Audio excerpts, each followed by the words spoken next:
Hello. How's everybody doing today? Welcome back to Realm News. I am your host, the Dark Lord. The one who puts the real in Realm and expands your mind one block at a time. And I should have said Realm News Flash there at the beginning, because that's what this is. And that's when I wrap up the news for the week, the past week in Minecraft, or in the peripheries of it. Anyways, not too much to report on this week, and honestly, I have a new work schedule and actually increased work hours because I had to go buy a new car. So I'm going to have to do this without a script today. So I've done this before. I'll essentially go through my bookmarks on Twitter, now X, and go through the news that I have saved there. And I do have a clip for you all prepared today because I had the great the just honor of meeting a fellow content creator whose work I love and was just an absolute joy to have on the show. They go by Mauvais Garçon. And it was just amazing. We talked for hours, and I have a bonus episode I still need to upload. I haven't even got around to that yet, but I have a clip into that today for you all to hear. And I want to do my best to just impromptu go, just give a little glance through the news here because, like I said, I didn't have a script. I didn't have any time, so I just figured this was better than nothing. With that said, folks, let's start with the news.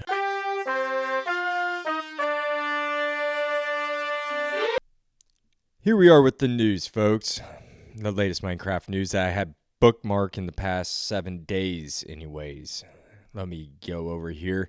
I want to start off with this tweet made by Minecraft on Twitter, now X, which was posted on January 15th. It received a lot of likes. Around 320,000 was reposted 20,000 times, 835 comments, 13,000 bookmarks. Yeah, it was popular. Anyways, it was in reference to the baby mobs, but it had text saying, quote, "Huh? Just seeds?" End quote. Underneath that statement there was 4 images. And if you look at it, it shows a bunch of baby chicks all gathering towards a seed, a cluster of seeds that you have in Minecraft to plant wheat seed, just a wheat seed.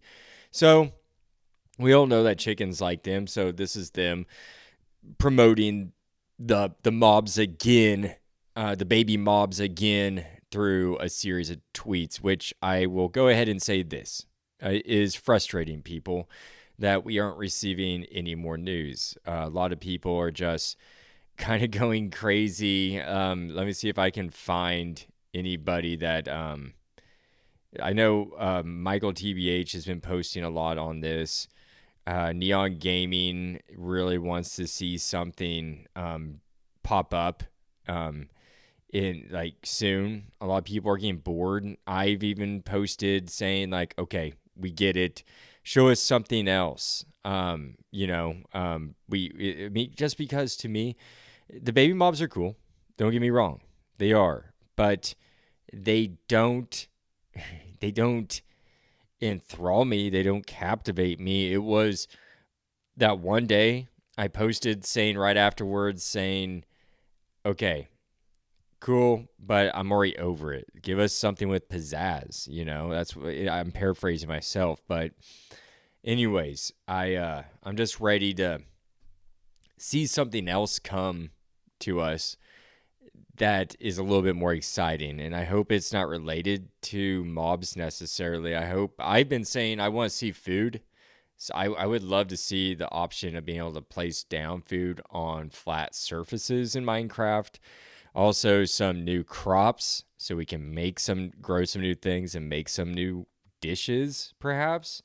And a dish of something would be nice besides stews and cake. The cake's the only thing we can, in Bedrock at least, that we can set down on a flat surface. So, anyways, I think food system needs to be revamped. Fletching table, obviously. There's a lot of things that we don't know what they're going to do. So, it's it's up in the air, folks. what we're going to do here with this Mint Refresh. I been talking to them a lot on here, and they said in one of their posts of the latest hashtag Minecraft drops at this point in their snapshot/preview cycle, this one to me feels like it has the least potential for what else could be coming to make it a drop people care about. It's still early, so this can change, but I have no clue where we're going, end quote. And so I think that was fascinating to hear from them. I respect their posts. They have a lot of good insights. And then they go ahead and say this, quote, I guess in terms of, quote unquote, what can happen, since we know fairly little, it can be said it has more potential. But with the features we have, it's really tricky to predict what else could be coming besides more remodels/retextures, end quote. And I thought that, I think they're spot on there as well. Just because, I mean, with what we have was very, very little. We got to have 8 new baby mobs. They were really reaching to, I guess, captivate us with the cute factor. But, they're right. The potential there is great. We might get something totally amazing. I mean, the potential of it, the possibility of something being amazing is pretty high because that was quite lackluster. And then now it's been dead air. Essentially, they've been just promoting this baby mob thing. It's repetitive. They're killing it because it's not that exciting. It's just cute. That's it. And cute only goes so far. People want more than that. So anyways, I think we need to move on from baby mobs, and Mojang needs to give us something else. And I think people are saying this week, probably not going to get much, but we'll find out tomorrow, I suppose. I hope. That's all I have about that tweet. Let's move on to the next one, made by Minecraft on the same day, January 15th. And this one is a little bit different. Quote, didn't get a chance to support at conservation.org and obtain your item? There's still time. Donate a minimum of $5 United States dollars to get the item and support Minecraft and Conservation International's global efforts to building a better world. Then there's a picture and it has a caption saying, it's not too late to get your Earth Head character creator item. And looking at the picture, it has a character fishing in a jungle biome with an Earth Head mask. It's pretty cool. And then underneath that it says, donate a minimum, and reiterates the $5 to blah, blah, blah. So go do that, folks. That's pretty cool, I think. I've always been into conservation and whatnot. I could always be better. I think the planet needs more attention now than ever, especially since we have the Trump regime in charge and has pulled us out like the Paris climate deal and all that stuff. The world's just going to go to hell, and global warming's a real thing. Here at Realm News, we believe in science. Sorry to stray away from that. Go check out the conservation.org and obtain your item, folks, if you're into that. Next after that, what I have saved is on January 14th, but it was reposted on the 15th. But the original one was a comparison of Hytale to Minecraft post that was going around all over. It was quite viral. People can't get over the fact that these are two different games. But go ahead. Let me go ahead and just read this. The original post here, I believe, is original, but it's translated from Portuguese. Just to let you know, because I just want to let you know it wasn't written in English in here where I'm reading it. It was translated, I'm guessing, via AI, and it was posted by Succumba Games. And they, quote, the difference between the artistic style of the animals in Hytale and Minecraft, end quote. That basic of a statement. And then it had literally 4 images: a fox, chicken, horse, and a goat. And it had them side by side of each other, going down or up and down vertically, comparing the two. And So just like we're trying to say, look at these graphics compared to Minecraft's. And yes, there's a stark difference. And I even commented that I didn't like the horse. I don't. And I've seen them in Hightail, and I think the mane looks horrible. The chickens here look horrible. The other day when I was playing Hightail yesterday, I came upon some chickens and I didn't think they looked that bad, honestly. So this picture didn't do too much justice for them. But I think I'm a little too harsh on Hightail right now. I need to just go ahead and make that public statement. I've made some tweets saying, it's just not for me. That's why I quit the Hightail podcast. Well, first off, I stopped the Hightail podcast because I just don't have time for it. And honestly, when I first got into the game, I wasn't that captivated. But then yesterday, after talking to Mickey Joe, who was a guest on the show, I played it yesterday, gave it another chance, and I was starting to get into it. I need to buy a mouse for my laptop, though. Anyways, that's a whole thing.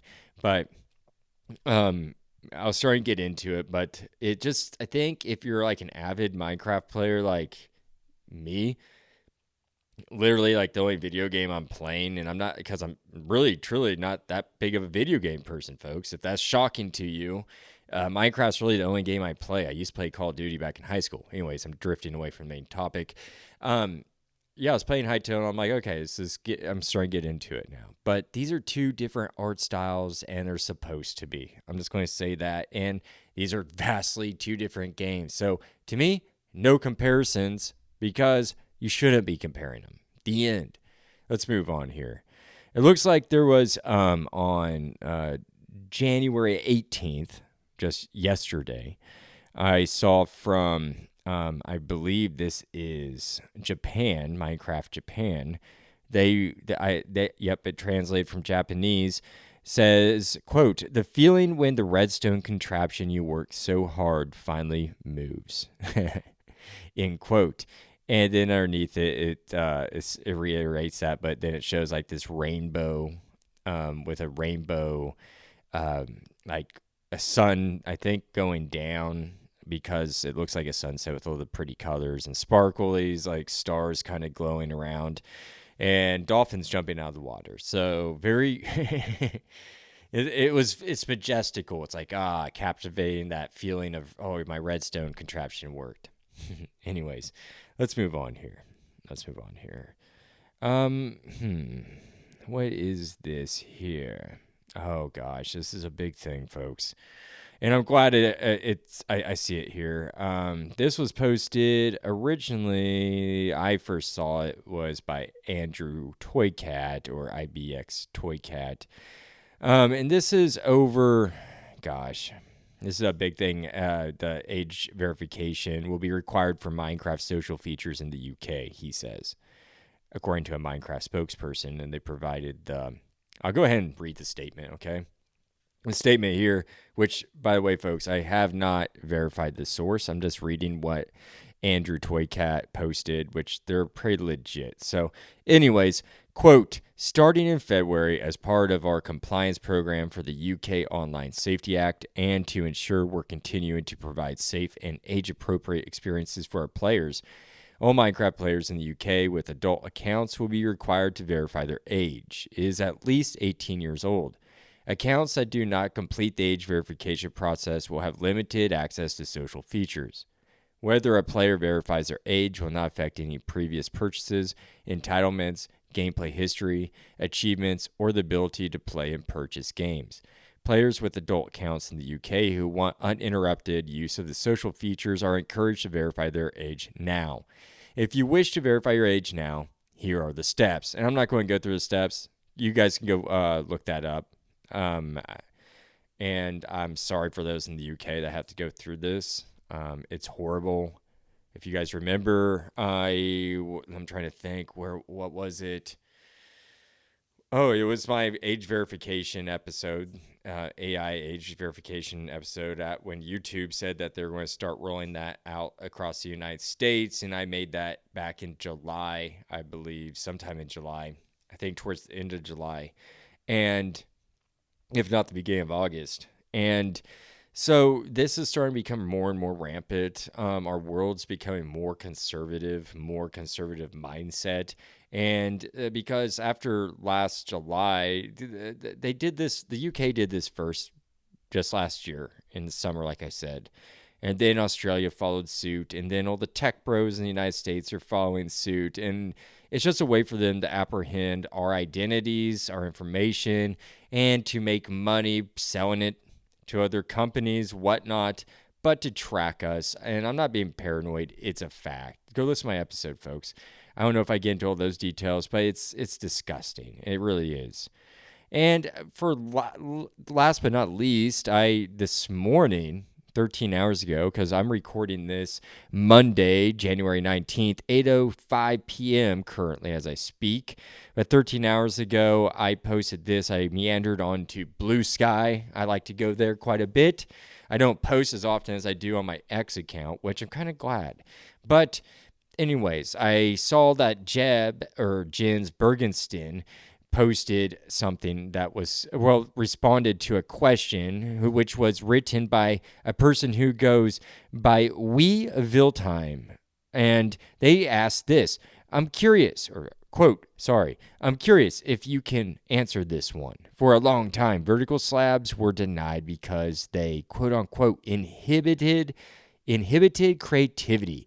But I want to know what led to that conclusion. It seems strange that adding more options in a sandbox game would lead to people building less creatively. End quote. And Jens Bergensten says, quote, I don't know why people say, quote unquote, inhibited creativity. It seems like some kind of meme people love to repeat. Last time we seriously discussed this topic, the team argued against it of UI/UX and tech considerations. This was interesting because then Mint Refresh responded to this. Quote, I've seen the quote-unquote inhabits natural creativity before, but sounds like it's outdated, especially if the current reason, according to Jeb, is about quote-unquote how and not quote-unquote is it a good idea. I imagine the UI/UX issue is making it work without adding more items. Very interesting nonetheless, end quote. And I said, it was a discussion I've heard mentioned years before. I just thought it was interesting. And then Mint Refresh goes, yeah, I've seen that too. And Jeb's next response implies he had no idea the website said that, which is true. But you're right. This is very interesting. The whole vertical slab argument just changed from quote unquote they don't want to quote unquote they might if they find a good way to do it. Interesting. The vertical slab argument comes up once again, folks. I wonder when that will eventually be solved by Mojang. Who knows? Maybe it'll be the next drop. Anyways, folks, that wraps up all I have in the news today. And I want to go ahead and transition now over to Realm News, where I will provide a clip and insights into our upcoming Thursday episode with Mauvais Garçon.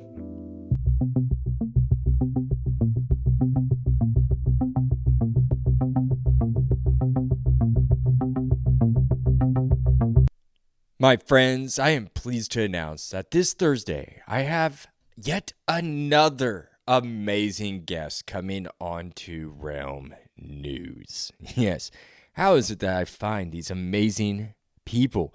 I mean, truly, a Christopher Zetterstrand, a University, Nightstake, Michael TBH, Jack, Nex. The list goes on and on and on. Randy Bishop, Jiggerbob, all these amazing folks. And now Mauvais Garçon is joining the ranks. And I had a fascinating discussion with Monsieur Mauvais Garçon. And I would like to go ahead and just read a little bit of what is written as the episode description. I'm just going to go ahead and read it by verbatim, if you don't mind me, since I didn't have time to really write anything. So let me go ahead and read this.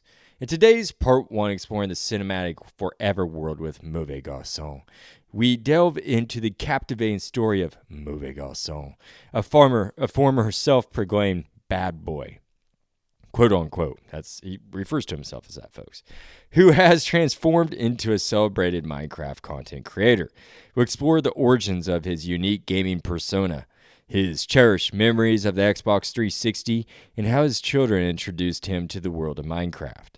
Additionally, we'll follow his journey of building a successful YouTube channel and discuss the intriguing role of AI in content creation. Whether you're a gaming enthusiast or an aspiring content creator, this captivating conversation is sure to leave you spellbound. And it will. So, without further ado, let's go ahead and play that clip.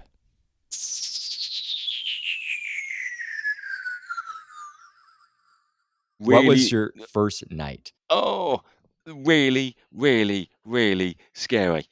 Okay, thank you. It's a scary experience. I have never, and as a man of the world, you know, I grew up where I grew up in Birmingham in England in the age I grew up. I think in America your poor areas are called the projects. Am I correct in that?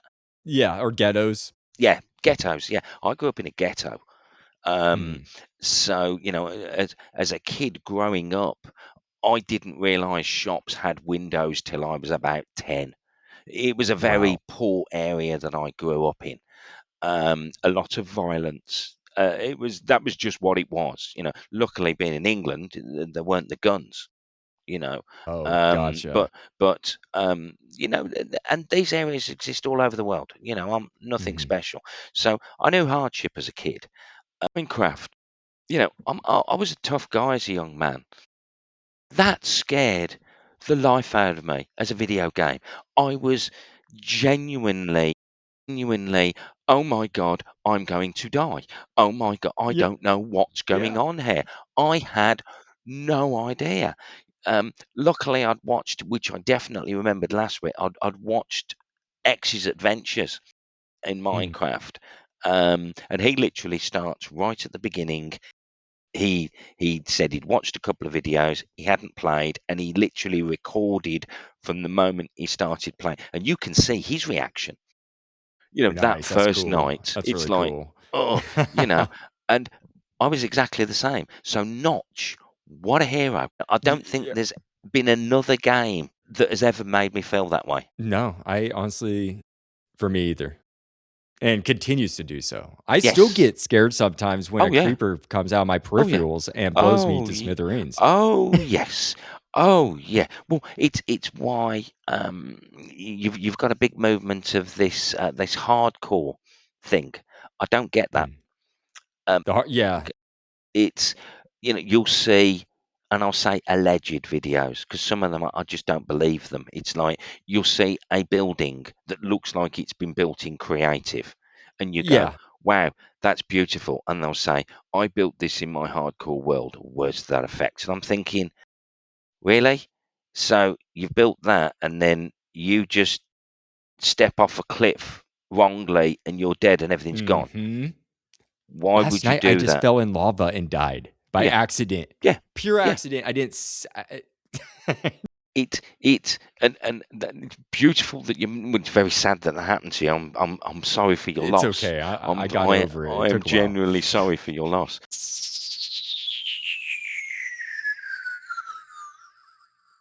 I'm telling you what, folks, it is extremely scary the first night in the overworld, and I always love asking my guests that question. If you've been listening to the show for the past 2 years, then you know that I always ask that to my guests, and I just asked that to Mickey Joe too, my latest guest I recorded with. So you have to find out about their first experience as well.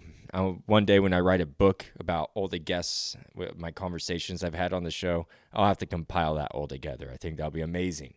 Anyways, folks, heck, I'm surprised myself. Made it to 24 minutes, almost 25 minutes without a script. I hope I wasn't blathering too much, and I hope that I gave you some good information there in the news. And I hope you're all looking forward to listening to me and Mauvais Garçon.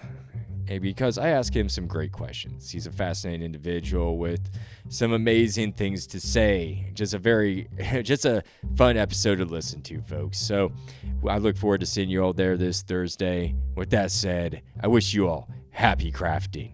The Dark Lord. Signing out.